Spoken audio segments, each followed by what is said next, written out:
Tak ahoj, vítajte na kanáli For Organ Fun a v dnešnom videu sa pozrieme na porovnanie základných modelov uhlových brúsok DeWalt versus Milwaukee. Takže poďme na to, porovnáme ich.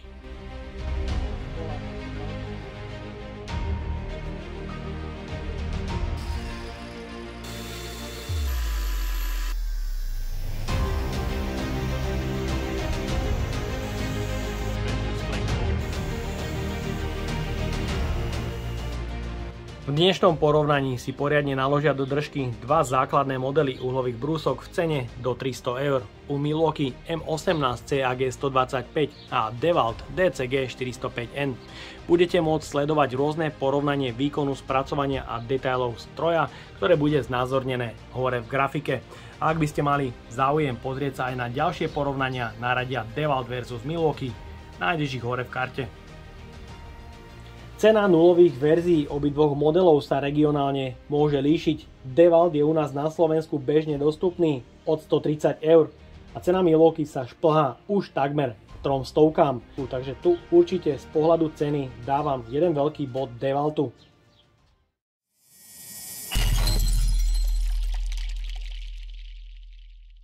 Spracovanie a ergonómia je u obidvoch modelov na vynikajúcej úrovni.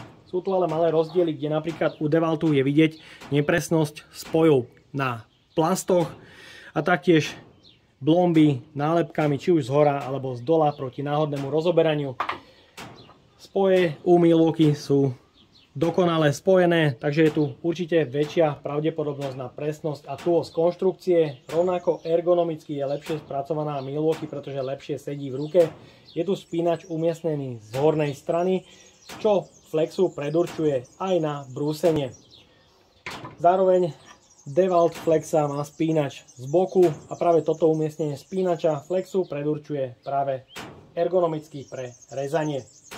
Je tu ale horšia ergonómia u DeWaltu, pretože je tu v madle takýto výstupok, ktorý mne osobne trošku zavadzia.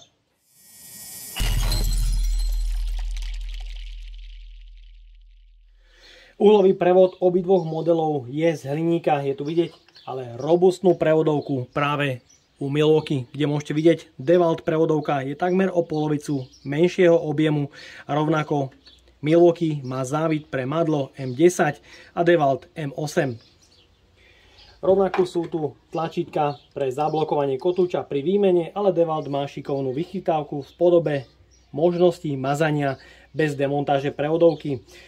Madlo pre lepšie držanie stroja je u DeWaltu iba pogumované, nie je veľmi odvibrované. U Milwaukee máme klbík, ktorý naozaj funguje, môžete vidieť, ohýba sa a určite o mnoho lepšie pohlcuje vibrácie.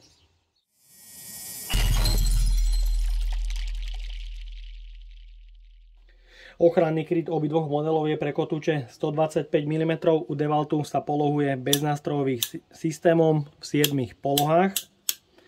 Do pôvodnej polohy sa dostane zablokovaním poistky a môžete znova nastavovať. Ide to veľmi jednoducho, rýchlo. U Milwaukee je tu rovnako beznástrojový systém polohovania. Tu je ale potrebné vždycky poistku zatlačiť pre zmenu polohy.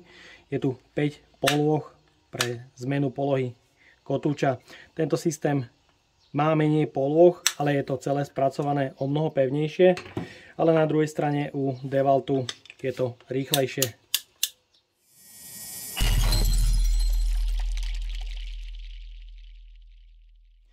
Závit pre upevnenie kotúča je u obidvoch modelov M14, môžete ale vidieť kvalitnú maticu pri DeWalte, ktorá je beznástrojová, môže sa doťahovať 6 imbusovým kľúčom a u Milwaukee je tu obyčajná štandardná matica.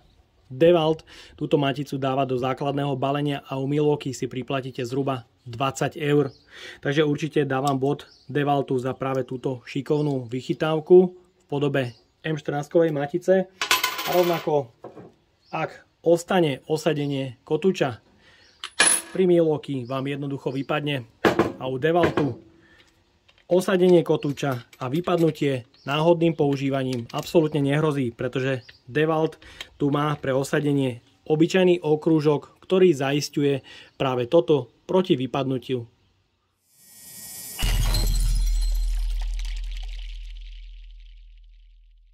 Výkonný brushless motor je u obidvoch modelov ochránený filtrom proti drobným nečistotám u Milwaukee. Je tu beznástrojový systém odoberania filtru, pri ktorom ale vzniká určitá netesnosť a malinká vôľa. Takže sú tam nejaké tie škáry a predpoklady na vniknutie drobného prachu. Naopak je to beznástrojový systém, takže fajn. A u toho DeWaltu je potrebné použiť skrutkovač. Filter je z pravej a z ľavej strany. Naopak práve tu ten filter prilieha veľmi pekne, tesne, je to úplne natesnené. Je potrebné použiť aj skrutkovač pre vybratie.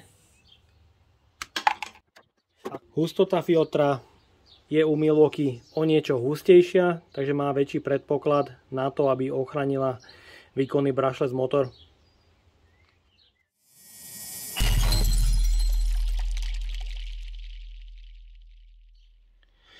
Milwaukee na štítku uvádza 8500 otáčok bez zaťaženia a Made in China. DeWalt na štítku uvádza až 9000 otáčok bez zaťaženia a rovnako Made in China. Uhlový prevod u Milwaukee zastavuje samovoľne.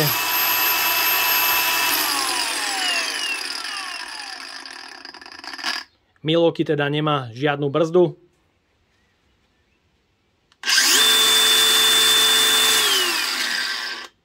DeWalt má veľmi rýchlu brzdu do 2 sekúnd.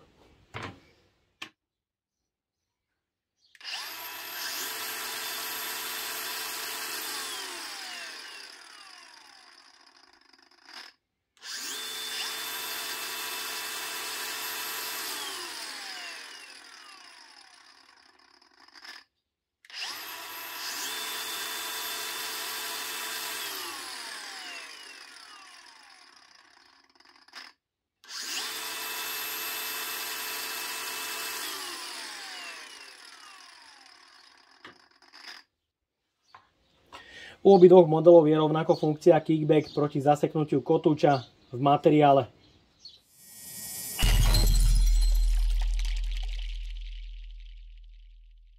Ďalej sa pozrieme na hlučnosť a otáčky, kde DeWalt na štítku uvádza 9000 otáčok bez zaťaženia a výroba Made in China.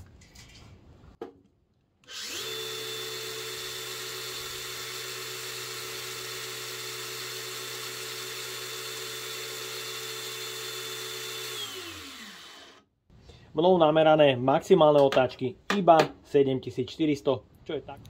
No a Milwaukee na svojom štítku uvádza 8500 otáčok bez zaťaženia a rovnako výroba Made in China.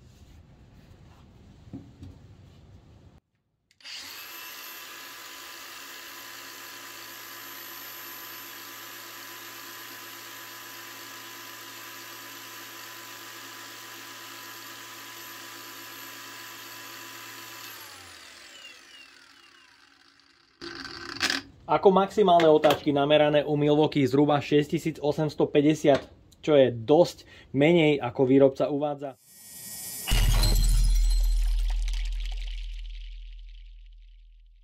Ďalej sa u obidvoch modelov pozrieme aj na vibrácie s rovnakým kotúčom.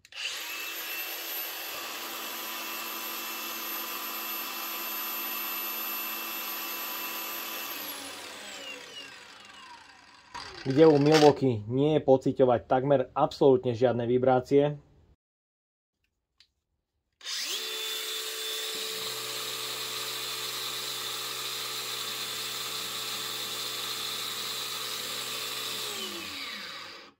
A rovnako DeWalt pri položení na stôl nemá vibrácie tak silné, že by brúsku dostal do pohybu, ale na pocit je cítiť, že v tom madle sú vyššie vibrácie ako u Milwaukee.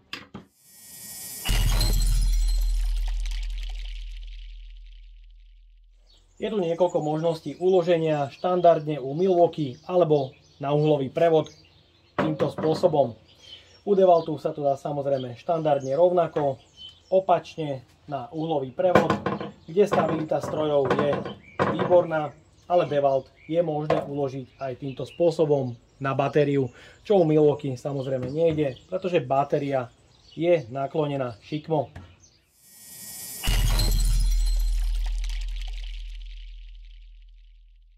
Hmotnosť DeWaltu s 5 Ah batériou a predmontovaným kotúčom je 2417 gramov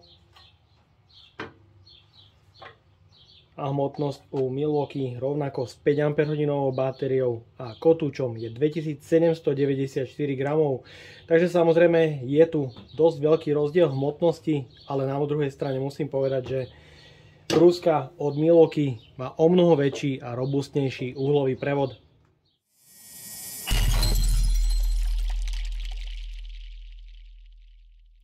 Po 10 minútach detailného porovnania je skóre extrémne vyrovnané. Čo si myslíš o mojej metodike porovnania? Napíš prosím ťa dole do komentáru.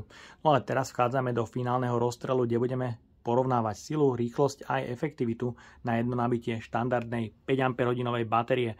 Taktiež som si pripravil batérie s kapacitou 2 Ah a série High Output versus FlexVolt.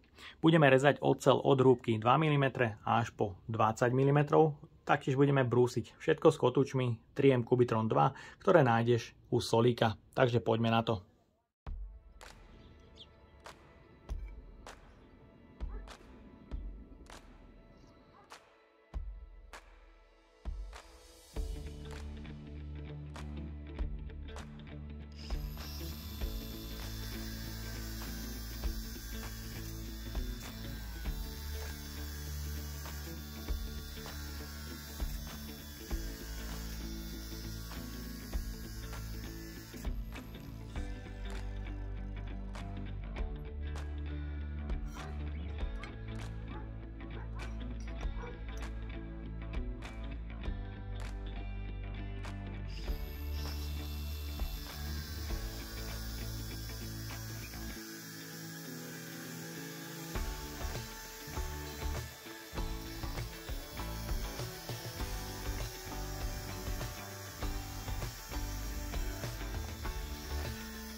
Ďalej sa pozrieme na výkon pri plne nabitých 2 Ah batériách.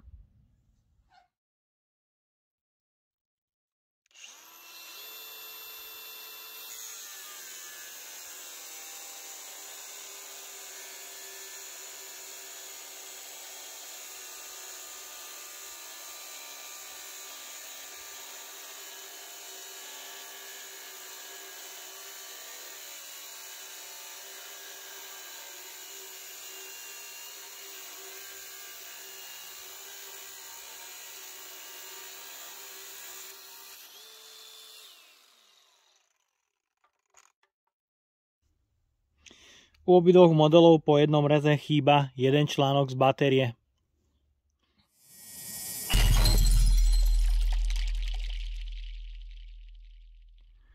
Ďalej porovnáme reznú rýchlosť na plne nabitých batériách zo série High Output versus FlexVolt.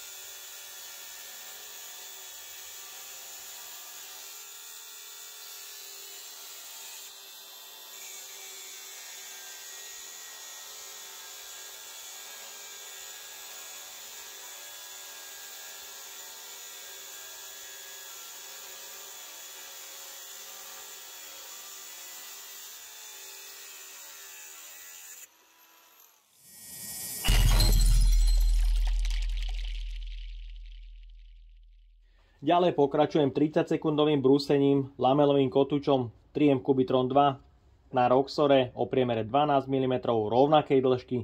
U Milwaukee má hmotnosť pred brúsením 148 gramov a u DeWaltu hmotnosť pred brúsením rovnako 148 gramov. Budem používať 5 Ah batérie, ktoré sú u obidvoch modelov plne nabité pre test. Takže poďme na to.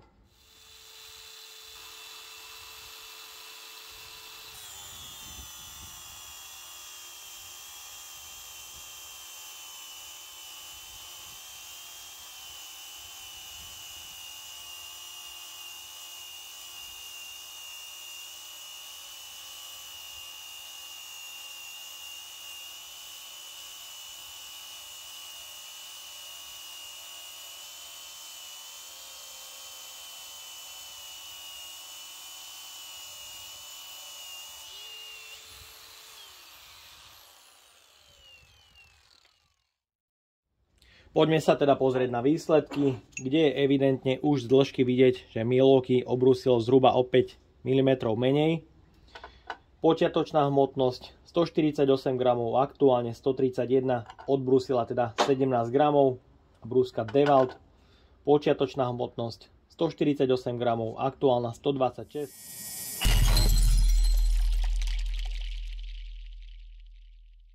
Ďalej pokračujem efektivitou jedného nabitia 5 Ah batérií, ktoré sú plne nabité pre test. Budeme rezať profil 40x40x4 mm. Rezať budem s kotúčom 3M Cubitron 2 125x1 mm, ktoré nájdeš čerstvé vždy u solíka.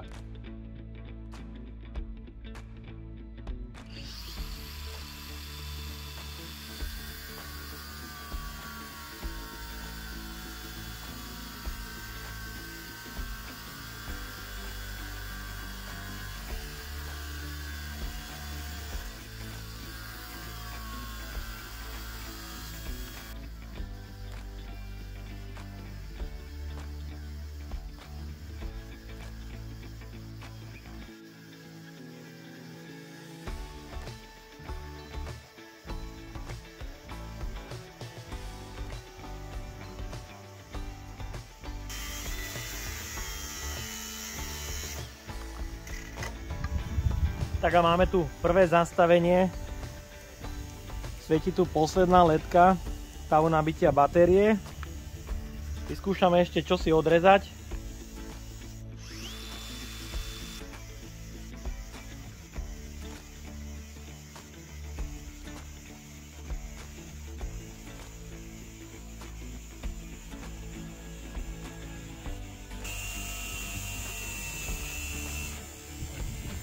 Tak a máme tu ďalšie zastavenie. Svieti stále posledná ledka. Vyskúšam ešte dokončiť tento posledný rez. Ale nie, brúska sa už jednoducho nezapne, takže to považujeme za konečnú. Po úplnom vybití batérie sa pozrieme na proces nabíjania, ktorý nám signalizuje prehriatý akumulátor.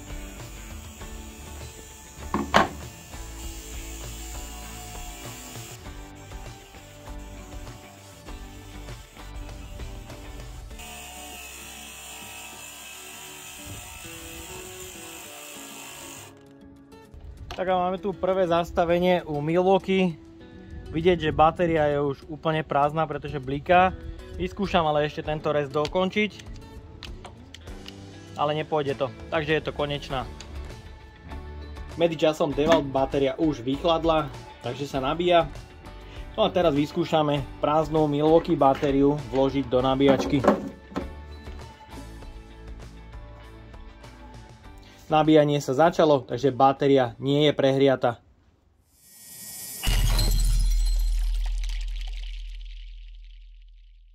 Tak a máme tu záver detailného porovnania, ktorého skóre môžete vidieť hore v grafike. Dopadlo jemne v prospech DeWaltu. V závere ste ale mohli vidieť efektivitu jedného nabitia 5 Ah batérií, ktorá dopadla taktiež remízou 38 versus 38 odrezkov. Tu ale bolo vidieť, že Flexa je stále rýchlejšia a pracovný čas na vybitie trval nad 8 minút. U Milwaukee to bolo až do 10 minút, pretože Flexa od Milwaukee má otáčky 6800, DeWalt 7400. Ani jeden z výrobcov neuvádza otáčky presne podľa štítku.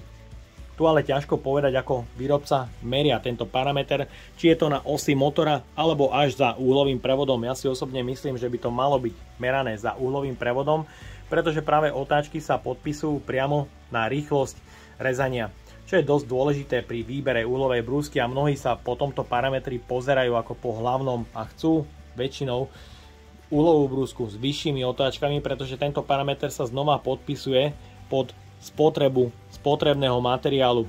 Tuto nebol až taký veľký rozdiel, pretože v kotúčoch na Firont bol rozdiel iba 1 mm, čo nebolo extrémne veľa. Takže skóre dopadlo nasledovne v prospech DeWaltu, ale tu musím kvitovať u Milwaukee, že Flexa je robustná, má oveľa lepšiu ergonómiu, má menšie vibrácie a taktiež sa mi páči, že ten prevod je taký masívny a tým má menší predpoklad na nejaké poškodenie pri extrémnych aplikáciách. No a ja dúfam, že sa vám dnešné video páčilo. Ak by ste chceli vidieť ďalšie porovnania Milwaukee versus DeWalt, napíšte mi tu dole do komentáru. Taktiež mi dole do komentáru napíšte to, čo si myslíte o otáčkach na uhlových brúskach, pretože ja som sa zatiaľ nestretol ani s jednou uhlovou brúskou, na ktorej by otáčky sedeli s tým, čo výrobca uvádza na štítku. No a ja dúfam, že sa vám dnešné video a porovnanie uhlových brúsok DeWalt versus Milwaukee páčilo. Ak by ste ma aj vy chceli podporiť finančným príspevkom, dole do popisu vkladám link na PayPal Donate. No a odo mňa je to na dnes všetko. A ak sa ti toto video páčilo, daj like, potvrď odber a zvonček, aby ti už neušlo ďalšie video. Ahoj!